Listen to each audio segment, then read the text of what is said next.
15 carros. Você lembra que idade ele tinha quando ele comprou o primeiro carro? O primeiro carro dele, ele comprou quando ele tinha 16 anos, que é quando você pode dirigir aqui. Começar a dirigir. Legal. Isso. E ele ainda tem esse carro. E dentro desses 35 carros, tem carros que ele já fez, quando você fala fez assim, já aprontou, já arrumou motor, já pintou, já está pronto, reluzente, brilhando, até pronto para exposições. E tem também vários que ainda estão na fila para serem reparados. É isso? Como é que é a rotina da manutenção desses carros? Sim. Todas as pessoas que perguntam para ele se ele trabalha, ele fala que sim. Que não é, que é bobagem, que nunca trabalhou na vida, mas ele toda manhã ele levanta e vai para a garagem e trabalhar em um carro ou outro. Agora ele está reformando 3 carros de uma vez só. Ele trabalha um pouquinho em um, depois trabalha um pouquinho em outro, trabalha um pouquinho em outro. E é assim, a vida dele sempre foi assim. Ele compra os carros que precisam de alguma coisa, manda para pintura, ele faz muito do trabalho ele mesmo, de mecânica, e o que ele não consegue, ele contrata uma pessoa. Ele teve um senhor que era aposentado mecânico, que vinha aqui em casa por uns 15 anos, o cara veio, e todo dia de manhã, durante a semana, e ajudava ele com os motores. Então ele fez muitos carros nessa época, reconstruir motor, esse tipo de coisa. Só que daí o cara ficou muito velho e ele não podia mais trabalhar, então mas ele aprendeu muito também. Agora, quanto à pintura, ele não faz nada, ele manda para alguém fazer, ele tem um pintor que ele gosta.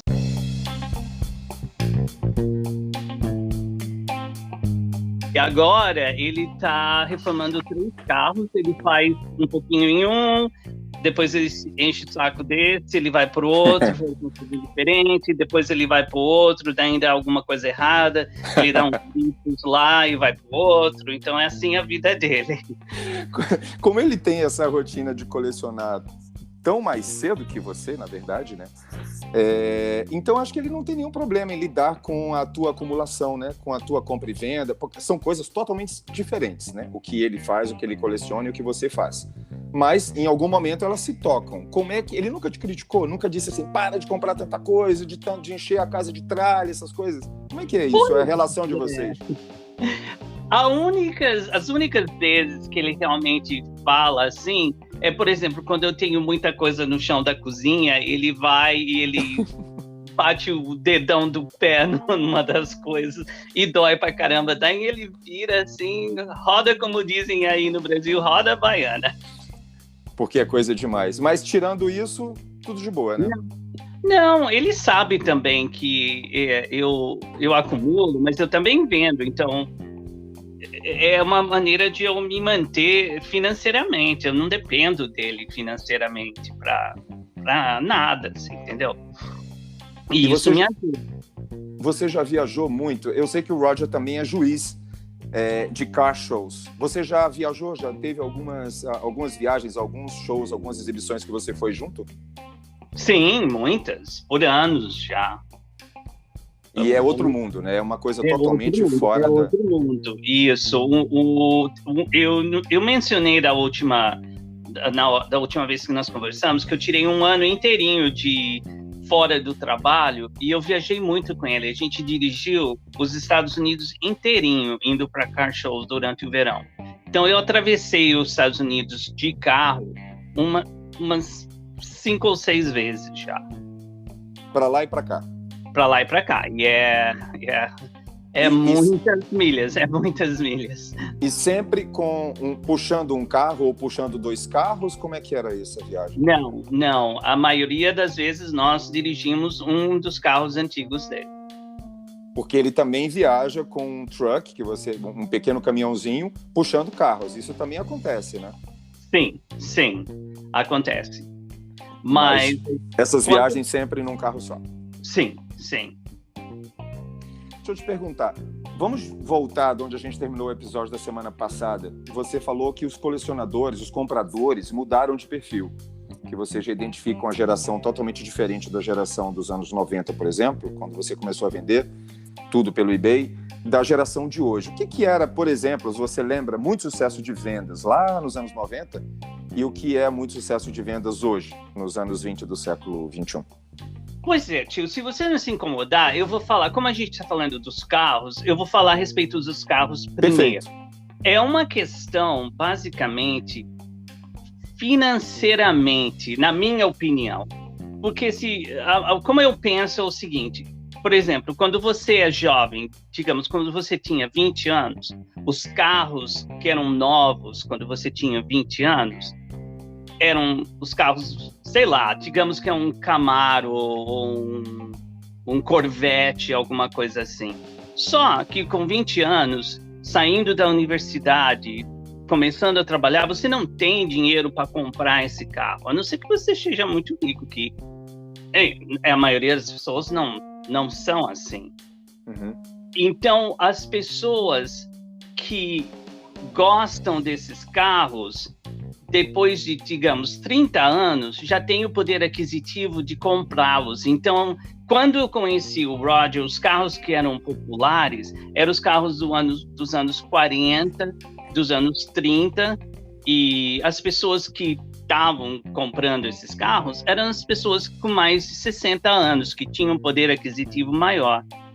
Ok. Só que essas pessoas que tinham 60 anos há 30 anos atrás estão morrendo. Então, os carros que eles gostaram não têm tanta afinidade para as pessoas mais jovens, que quando eram jovens, o que eles viram, que era novo, é um Corvette. Então, agora eles estão colecionando o Corvette.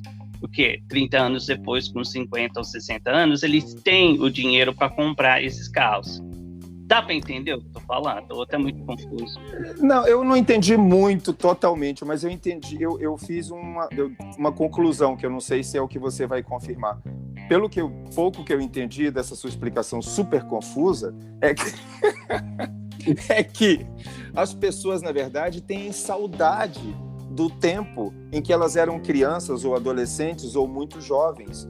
E elas, quando ficam mais velhas, elas querem resgatar aquilo lá de trás, no caso, os carros. Pode ser isso um pouco? 99% de qualquer coleção, de qualquer pessoa, é absolutamente um resgate. Que eles chamam de boemia, não é? Boemia, quando você recorda. Sim, não, a gente chama nostalgia. Nostalgia. Sim. Saudade, né? Saudade do que passou. Mas nostalgia eu acho que se aplica melhor aí. Eu não sabia disso, olha, tô descobrindo isso agora também. É uma coisa meio óbvia, né? Mas não, é super óbvio, mas é que ninguém pensa a respeito disso, você entendeu? É a tal da velha primeira infância, né? Primeira infância, primeira adolescência, primeira juventude. É tudo que você quer retornar, né?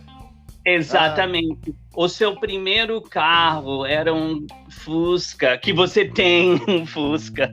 É verdade, eu tinha 5 anos, né? Exatamente. Tudo é relacionado a alguma coisa do seu passado, alguma coisa assim. Que coisa forte isso. Em relação aos objetos, você nota isso também? Porque você nunca comentou isso comigo, sobre esse resgate. Por exemplo, o cara que comprou as iscas, ou o cara um quadrinho, aí passa por outros aspectos também, né? Outros interesses também. Não é só nostalgia, né?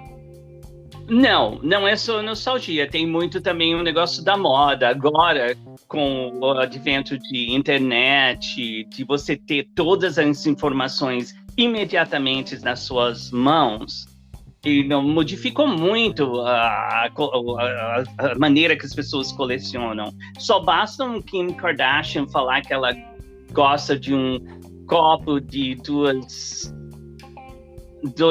centímetros, que é cor de laranja, que é feito por essa companhia, 10 milhões de pessoas vão querer esse negócio. Entendi.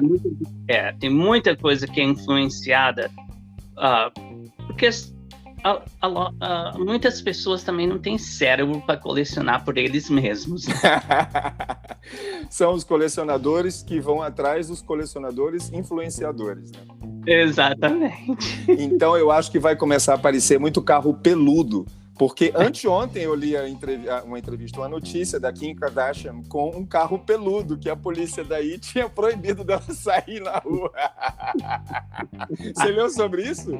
Não, eu não leio nada sobre ela. Graças a Deus, nunca assisti um show dela. Não, eu nem sei a cara da Kim Kardashian, não poderia nem declarar isso aqui. Mas é que a notícia saiu como break news para mim. O carro peludo da Kim Kardashian. Eu falei, nossa... Não, aqui nos Estados Unidos é assim. É Kim Kardashian, depois o Biden que fez reunião com o Putin. Você entendeu? E você mesmo assim não conhece o carro peludo da Kim Kardashian, que absurdo! Mas eu sei, eu ouvi o Biden já da entrevista dele a respeito do meeting que eles tiveram. Tá, tudo bem. As coisas mais sérias você assiste. É, sou velhinho, né, tio? Vamos falar dos bazares na frente da sua casa. Você me disse, não, eu sei, porque você me disse, que durante um ano, cada morador de Phoenix tem direito a fazer 2 ou 3 bazares na frente de casa, sem pedir permissão nem nada. Já é uma coisa padrão. Quem tem quinquilharia, trecos, coisas de valor até, inclusive, que é o seu caso, arma umas tendinhas, umas mesas na frente, tudo, anuncia e põe para vender. É assim que funciona? Sim. E você ganha dinheiro com isso também? Ganho e muito, tio. Porque é o seguinte, as coisas que eu não consigo vender online, que eu compro e penso assim, não, isso vai vender por tanto dinheiro, e depois eu dou na cara no chão, né? Porque não vende. Uhum. Eu guardo e daí eu faço esse bazar. E vem muita gente. Aqui o consumismo é muito grande. Muitas pessoas esperam os finais de semana para eles andarem nas vizinhanças aqui e só vendo yard sales, que eles chamam de yard sales, né? Uhum. Venda de jardim, que eles falam.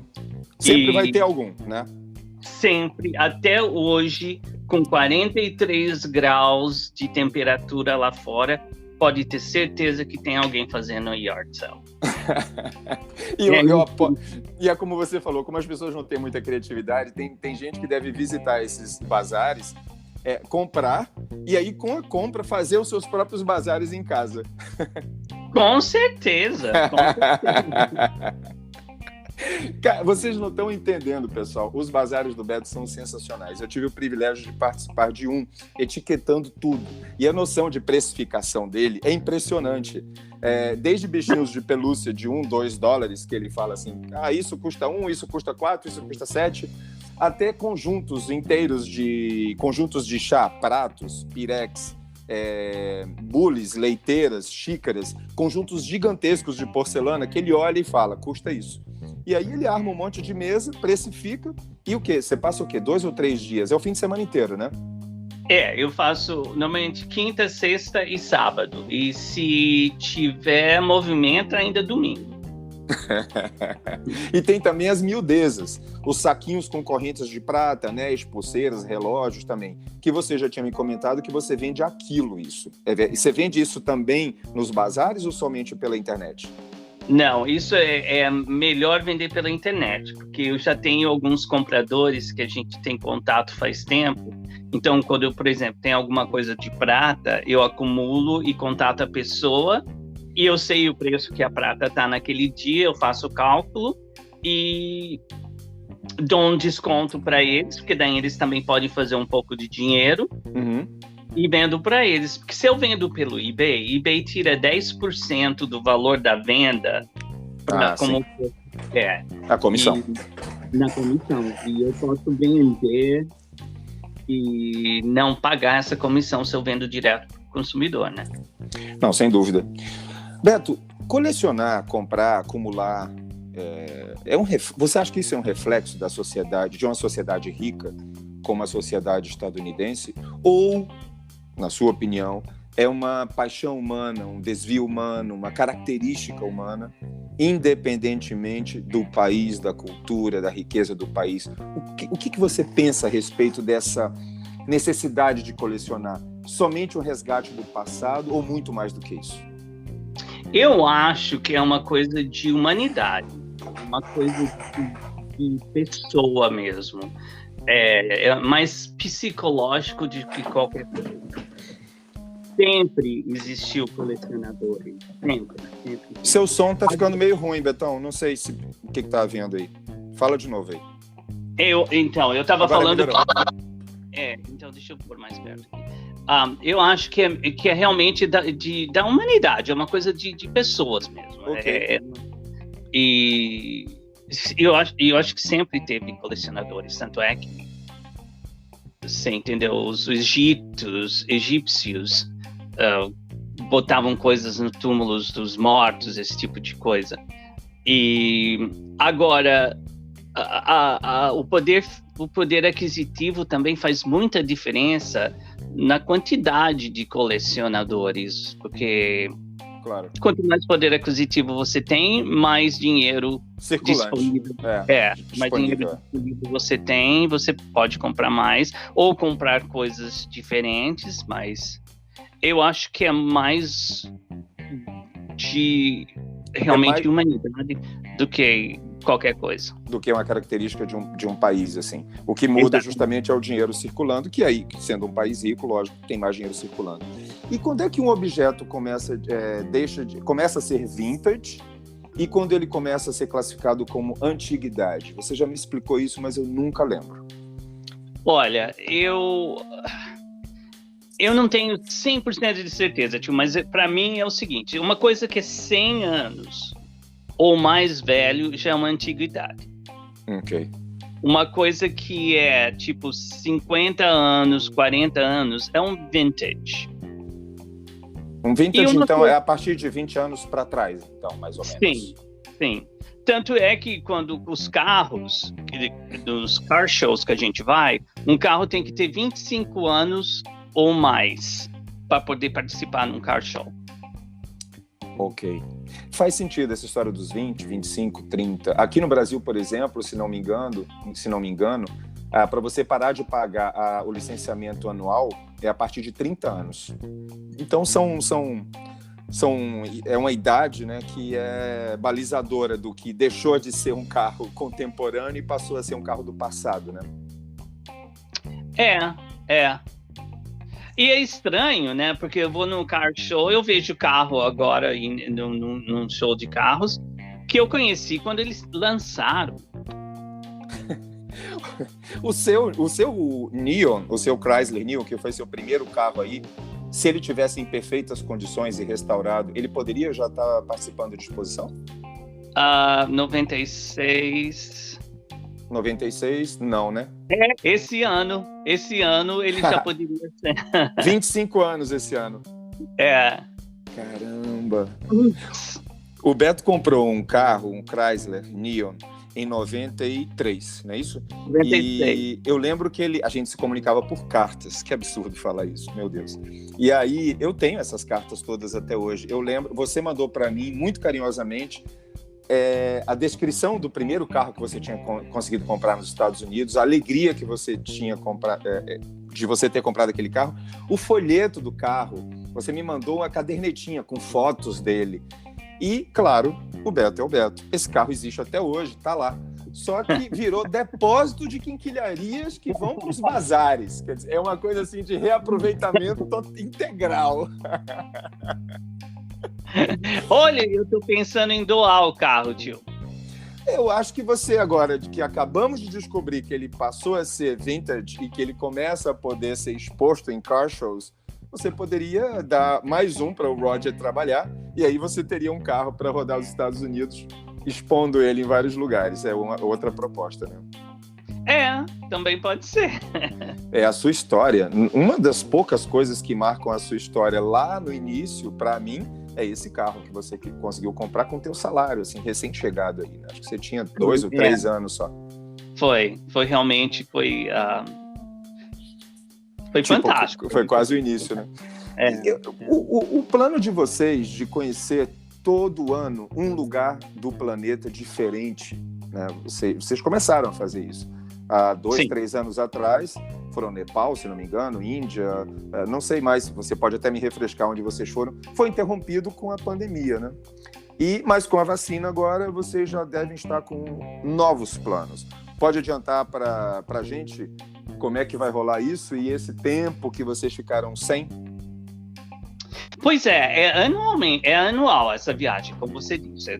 Todos os anos uma viagem, e nós conseguimos fazer todos os anos isso, inclusive o ano passado, que nós fomos para a Índia no começo do ano. Raspando a trave, né? Olha, a pandemia já estava rolando lá em Wuhan e vocês na Índia. Nós na Índia, todos os lugares que nós fomos na Índia, as notícias 2 ou 3 dias depois é que fechou aquele lugar, depois fechou outro lugar. Um dos hotéis que nós ficamos lá também tinha um grupo de italiano que ficaram em quarentena porque estava com Covid. Chegamos aqui nos Estados Unidos dia 5 de março do ano passado. Dia 11 de março foi lockdown. Eu lembro bem. Aqui no Brasil, o lockdown foi 21 ou 22 de março. 10 dias depois. Quer dizer, lockdown não, que aqui a gente nunca teve. Mas quando os aeroportos foram fechados, os voos pararam, essa coisa toda. Agora, esse ano, o plano que nós tínhamos era ir para a África do Sul, fazer um safari. Foi logo que surgiu a variante, né? Eu lembro. Exatamente. Mas nós decidimos que esse ano nós não vamos para a África do Sul, então nós cancelamos a viagem. E aí já vem a minha segunda pergunta, ou terceira. Planos para o Brasil esse ano, então? Sim, nós já estamos conversando. Pelo menos uma viagem internacional tem que sair esse ano. Pois é. Vacinadinhos, enfim. Betão, conversa deliciosa, né? Mais uma vez, foi um complemento daquela outra, porque a outra tinha tanta coisa que eu achei melhor dividir. E queria que você se despedisse do pessoal e, enfim, falasse o que você quisesse falar. Nossa, muito obrigado pela oportunidade de falar, e se alguém que tiver alguma pergunta, alguma coisa assim, sei lá, que eu puder responder, com certeza, entre em contato com o Lori e espero ver vocês logo, as pessoas que eu conheço, e os que não, espero conhecê-los um dia. Eu não paro de receber mensagem, Beto. Desde que a nossa conversa foi ao ar, as pessoas muitas não acreditam que você é real, que você é uma criação do Stanislavski, aquele um dos papas do teatro, que você não é real. Não é possível, o Beto existe? Não existe, gente, existe. Ele tá vindo aí pro Rio qualquer hora dessas aí, mas eu vou vendê-lo agora bem mais caro do que eu sempre vendi. Te agradeço demais, meu amigo. Muito obrigado por sua paciência, porque eu te enchendo o saco. Vamos conversar. Imagina, nossa. Não, você me enrolou bastante, mas tudo bem, isso a gente não conta. Muito obrigado mesmo, viu? Dá um abraço no Roger aí pra mim. Um beijo bem grande. Pessoal, muito obrigado também. Muito obrigado a vocês todos que tiveram interesse em nos ouvir até agora, até o final. Até a próxima conversa. Tchau, Beto. Tchau para vocês. Um abraço e até breve.